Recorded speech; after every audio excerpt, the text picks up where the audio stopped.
All right. Well, Diana's up here. We've got one more reading of the book, and then we will be moving on to Peter's part.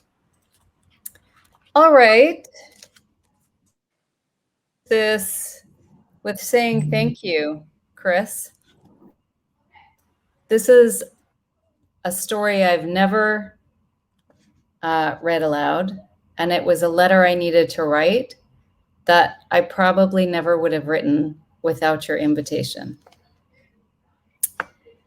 Dear 2020, you took away both of my parents this year, and yet I am grateful. Grateful to sit next to my mother's bird-like bones, her hand in mine, seeing her breathing cease and peace settle over the house. Grateful for my brother on the other side of that bed, holding my other hand as we sang her favorite vagabond song. Far I long to go today, where my heart is ever yearning, far to where the seagulls cry, to the hills with sunset burning. All just after my mornings in hospice with Dad, whose distress was mind-grappling, but somehow eased by the familiar energy of his daughter, his partner, his son, and his friends, who came with the regularity of clock chimes. His bed rolled before the fireplace for cozy warmth, sunlight pouring through the window. This hard year, I felt grateful that they had good deaths.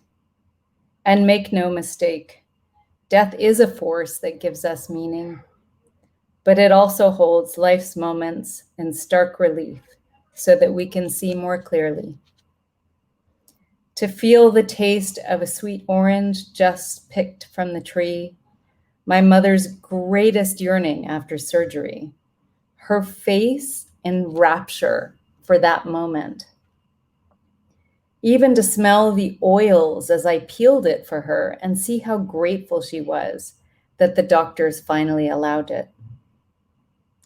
To feel the warmth of the sun as my father sat outside in his wheelchair, his eyes closed, his own energy dissolving into that of the desert air, becoming one again with the universe.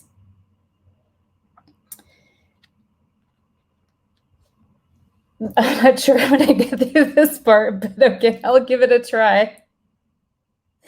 Grateful even for the hard moment of returning to my family to tell my children that not just one, but both of their grandparents had died. The kids' little bodies racked with unaccustomed pain and grief, their arms around me during a year when tides of grief returned again and again. Those little arms so strong in love. We laugh and we joke about seeing the end of this shitty little creep of a year. But it has been like Gollum in The Lord of the Rings, showing us we are frail and ugly, greedy and ashamed, but still beautiful. I am grateful for a year that showed me so much beauty through loss and through love. Wow, thank you. Thank you, Diana. Well done, Diana. It's amazing. Beautiful. I wanted to thank you for thanking me. Thank you. I'm going to take one more minute I wanted to share this with you personally.